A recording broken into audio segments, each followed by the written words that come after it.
Welcome. You know that if it's Thursday at 1 o'clock Central Time, it is Think Tank Thursday, and I can hardly wait to share Marlies McKie with you. Oh my gosh. Marlies, trying to think of the first time we met. It had to have been At least 20 years ago. at least that dates us a little bit. We were children at the time, right? little Pretty little much, little guys. yes. Yeah.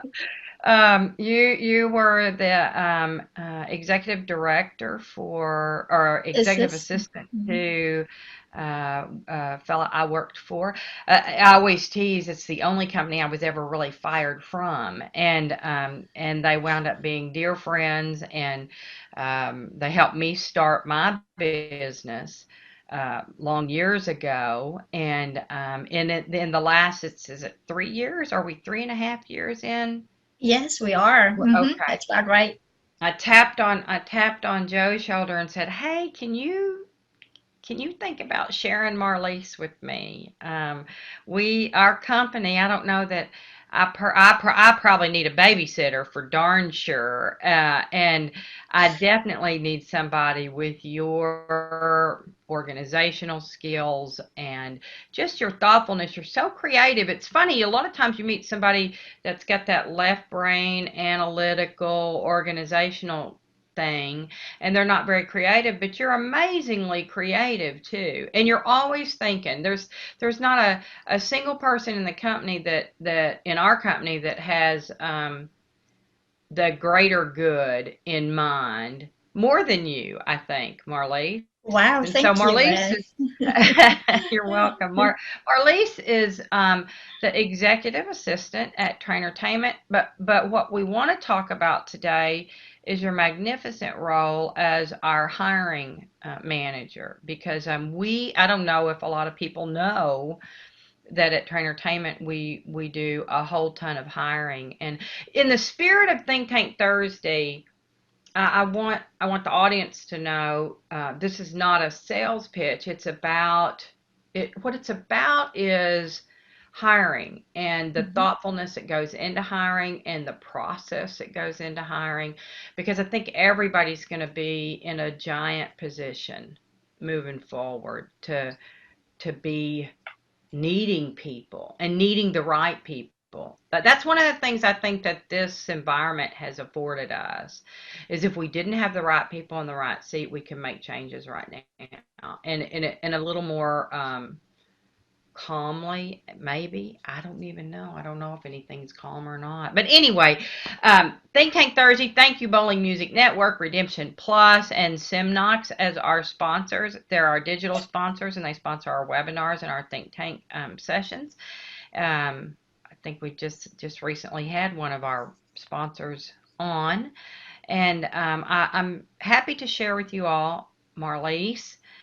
And many people have had an opportunity to talk to Marlies. Marlies, you've attended Peer Talk some, and you're bivocational. You work for the company that does our payroll, People First, and I'll shut up for a second. How's that? And Marlies, you tell folks who you are, and why you came. Why did you say yes when you came TrainerTainment way? Well, like you mentioned, we know each other for about 20 years, and I started in an FSC location in South Florida, and was immediately intrigued by the industry. It was, of course, focused on service, but more, well, in combination with it, creating an experience for people. And Mm-hmm. it's just incredible when you see the joy on kids' faces when they're just having fun and having a great time. So I quickly was very proud being there for that, and to experience that myself and grow in my role and Yeah. learn more and more about the industry. So that's always intrigued me. So, and then when you knocked at the door and said, "Hey, I need some administrative help here," and I've known you for so long.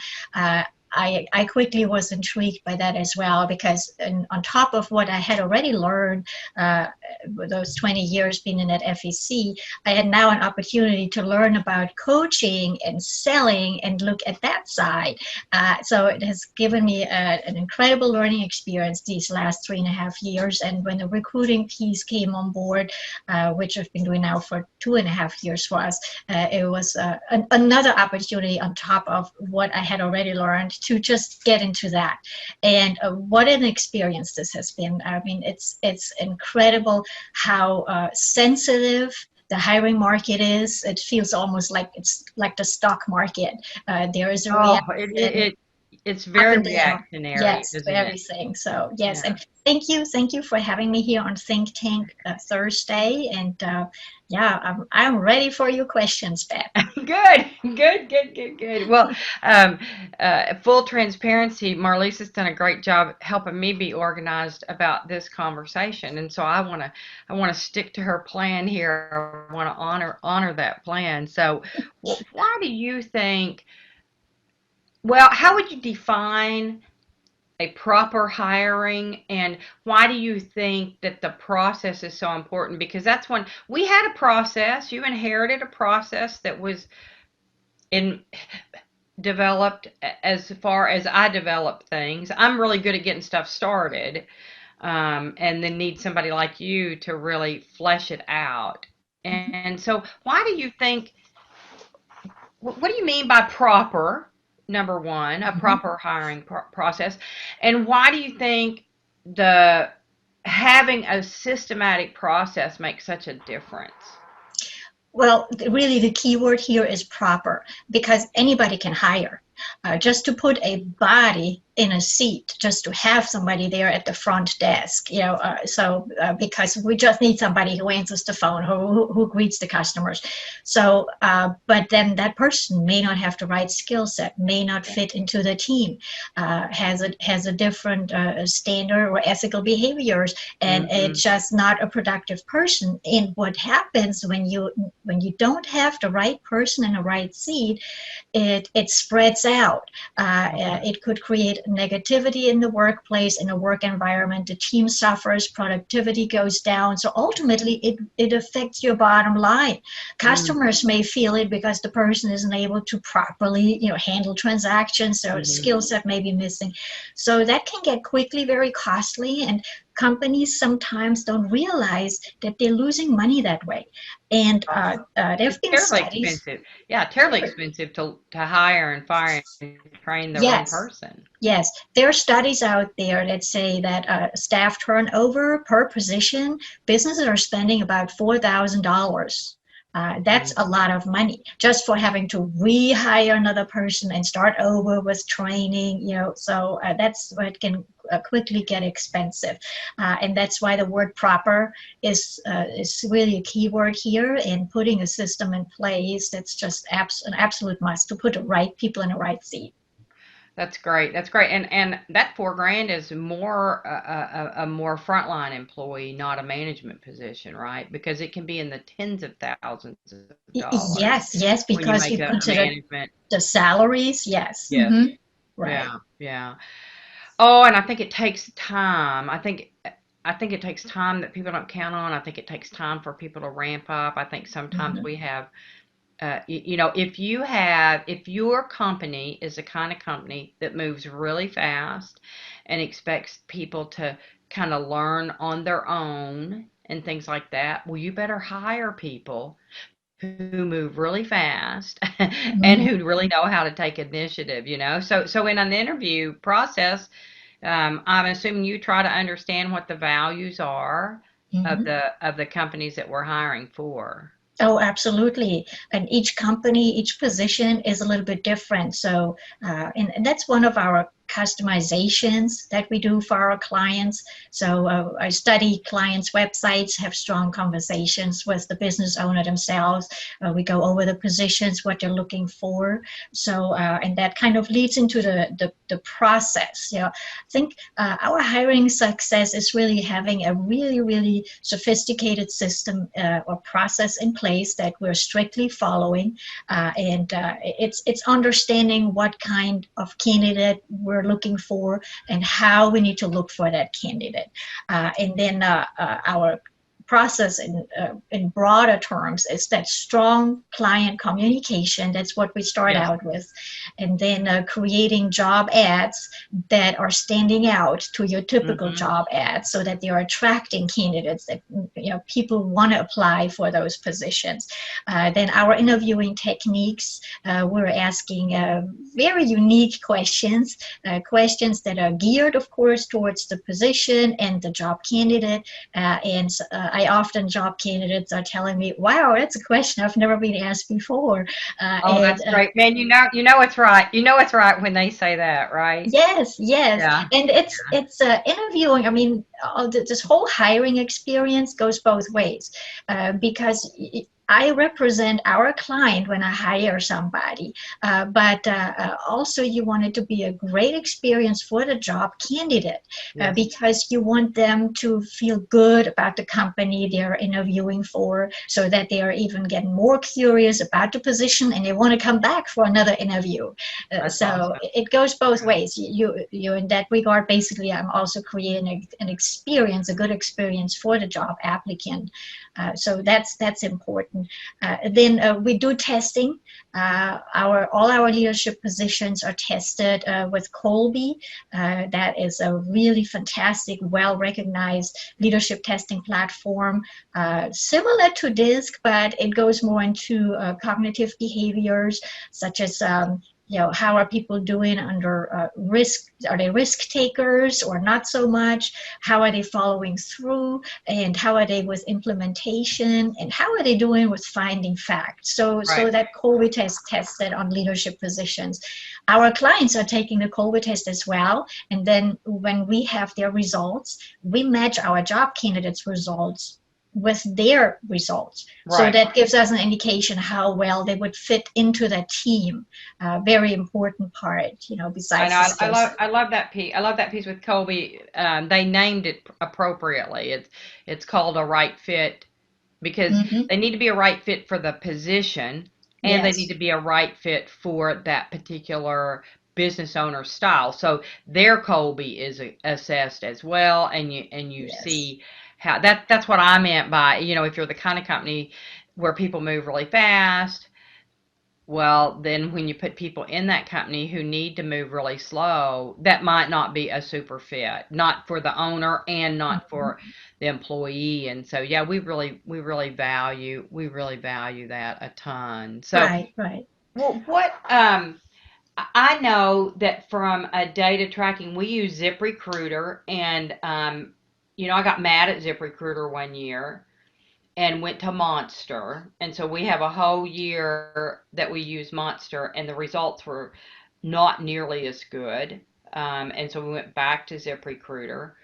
And I know there are all kinds of other platforms out there, and we don't rep ZipRecruiter, and they don't give us any breaks for sharing with people that that's who we use. But we have good data.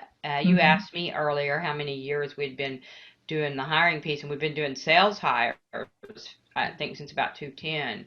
But our data out of ZipRecruiter goes back, I don't know, maybe to 20, I don't know what year, but could be 2014. Maybe 14, and we've got the missing year where I jumped off the bus and went to Monster. I know last year in 2019, I think you hired 31 candidates alone, and our ZipRecruiter shows how many hires.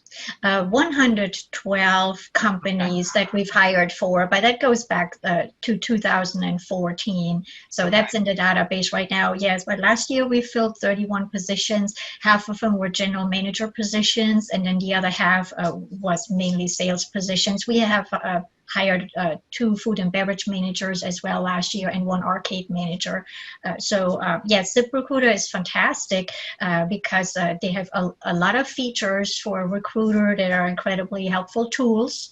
And the beauty about our account with ZipRecruiter is that ZipRecruiter posts the position not just on ZipRecruiter. They get posted to 100 other job boards. So places like Indeed, Monster, Career Builder, they're all going to get hit with that job posting. So we have a really good coverage in terms of getting that job ad out to the public. So that for that purpose, it's fantastic. It's a little costly, and a single FEC owner will probably not sign up to such a ZipRecruiter account. But here at TrainerTainment, for our purpose, it's a fantastic tool for recruiting. Yeah, we think it's. I mean, and it is. It's quite costly for a single post, but we feel like that it's the right way to service our clients. Yes. You had some amazing data about the number of clients that get vetted basically for a single hire, and I don't remember what that number was, but it was a lot. Well, in 2019, for those 31 positions that I filled, I actually screened 3,900 applications in that year. So it sounds like a high number. It is a high number, and it's a time-consuming task to go through. But when you have ZipRecruiter and you maintain your account with them, the data gets never lost. So these 3,009 applications, they're still there. So even if we want to go back to look at one or the other position and candidate, we can go back and reach out, which is nice. That's awesome. They don't disappear. And I think that what that equated to about 121 applicants per new hire, right? Yes, per position. That's roughly the number. Yes. And would you say of those 121, how many of those do you wind up interviewing, do you think, formally? About 10%. So about 10 go to the interview, and then from those 10, we narrow it down to 3%, 3 candidates that we give to the client. That's then what we give to the clients. So it's really filtering through all the way to the really top 3 candidates. Sometimes we have top 4 or top 5. So, but we want to give our client a choice, a choice between really the top few candidates to pick from. Yeah. Well, and we have a sales selector test, and we're now doing Colby with our sales reps and stuff. So we feel like that if the candidates made it to the client, we feel pretty good about the hire. So yes, candidates really have to pass a few hurdles with us. That's what I always tell them. If you can get by Marlies, I would feel pretty good about it, because they're not just anybody's going to make it by you. And I think there's a lot of advantage in the fact that you see thousands of applications. Mm-hmm. So are there any common things that stand out to you that you like to see when you're looking at it? Oh, absolutely. Because again, it goes back to having a really well set up system. So our system is designed so that there are different layers, and right at the first layer that I'm touching, I have cues that I get that give me an indication this is a candidate to look a little bit deeper.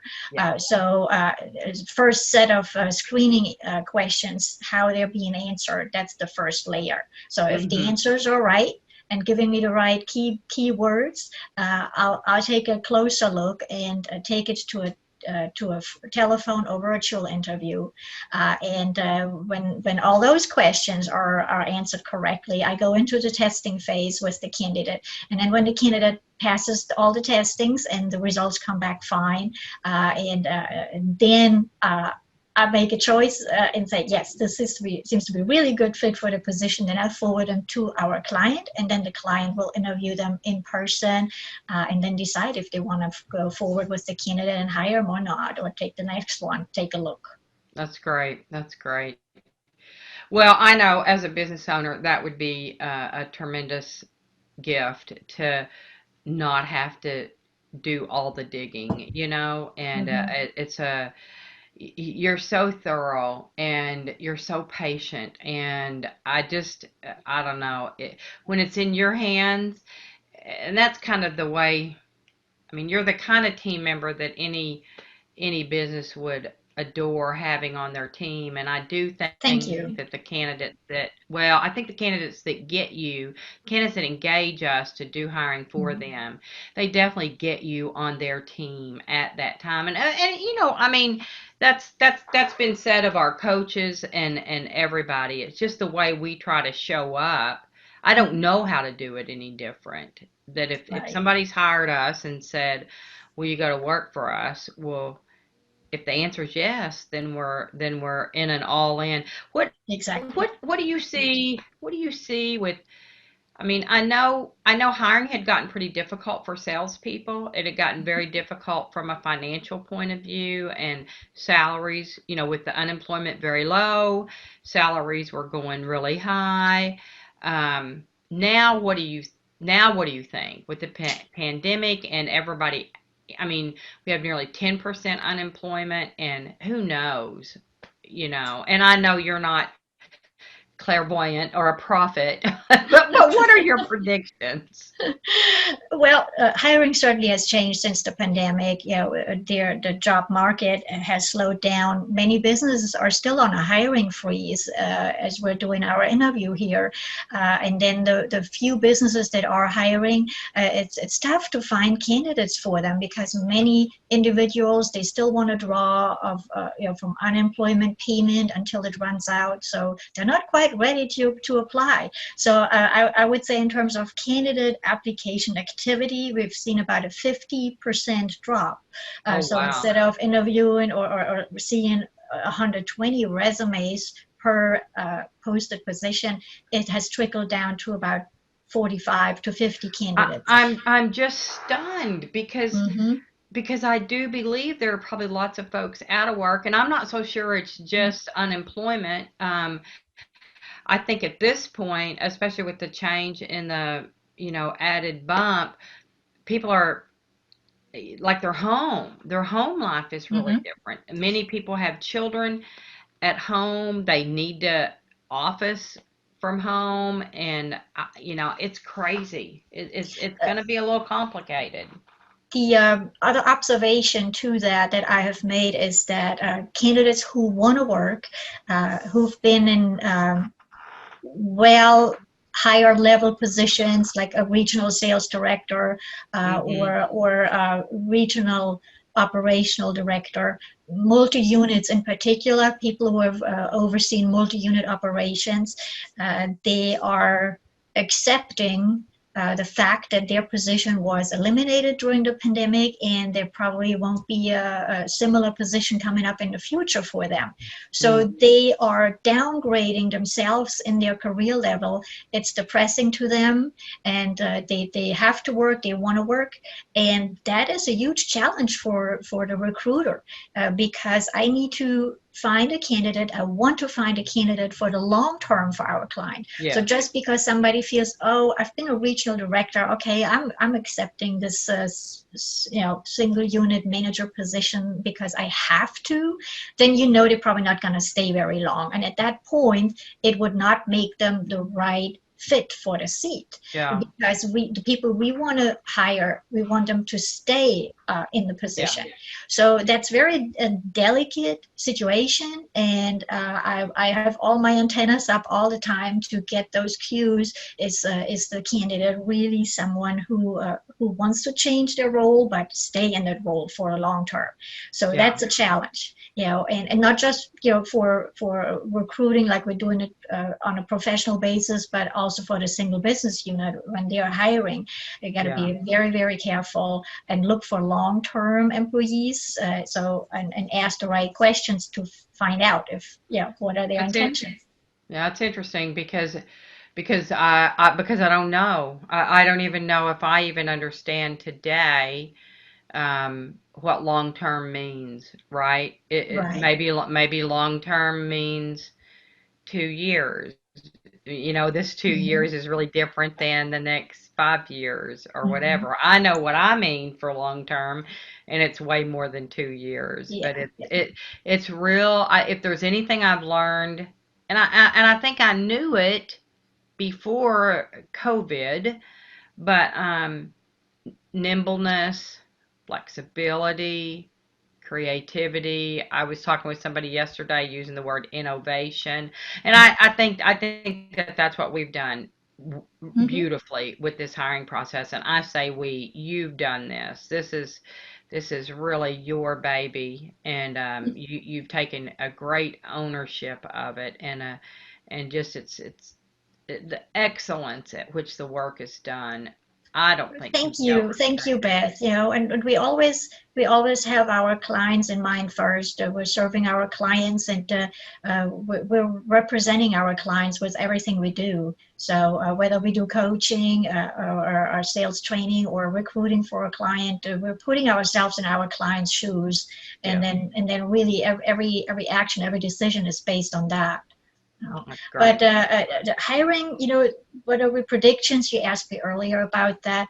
Uh, in the short term, we know businesses will still struggle to recover, and hiring is still going to be a slower activity, and the job market is already saturated with job seekers, because there's just so few positions that are being opened up right now. But in the long term, this will change as soon as the economy bounces back. So we should go back to a prior to COVID-19 situation, and our interview methods will continue, though, on a more virtual basis, because really, once a client feels this is the person I want to hire, that's when they decide to go to a face-to-face interview. In Right. most cases, there's just still that fear that infection and COVID-19 could be spread. The position cost, it's another prediction. Like in so many other things, it will continue to rise. It's very rarely that prices go down for anything. Yeah, But one objective remains, and that is putting the right people in the right seats. that's good. That doesn't change. Yes. That doesn't change. Mhm.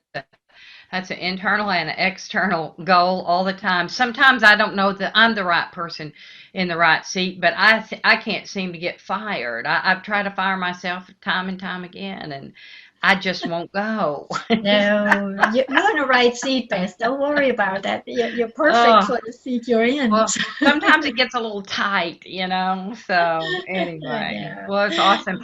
Well, you and I could talk about this all day, Marlies, and I thank you so much for your time, and I'm thrilled to have to show the world our very own Marlies McKie, and Thank you for having uh, me. well, you're welcome. And I know there's 112 locations out there that know our style, and of those, uh, I don't know, at least 60 of them probably know you or more, wouldn't you think? Mhm. Yeah, yeah, Yes, yes. yeah. So that's awesome. That's just awesome. And listen, before you go, we have a signature think tank question that we always ask everybody, because at TrainerTainment we're really obsessed with growth, um, Yes. and so I want to know what you do on a pretty consistent basis to make sure that you're growing every day. Oh, never giving up the learning, seeking out opportunities. That's always been my mantra through my whole life. I just want to know what's going on everywhere, because when you stop learning, you really stop in many other ways as Yeah. well. It's important to just be open-minded, and improve in areas that need improvement, but continue those areas that I already feel pretty strong about. So that's what it's all about, and always keeping a focus on our client and service. So we're in service to each other, but first and foremost to our client. That's what matters, and learning is the biggest part of it for me.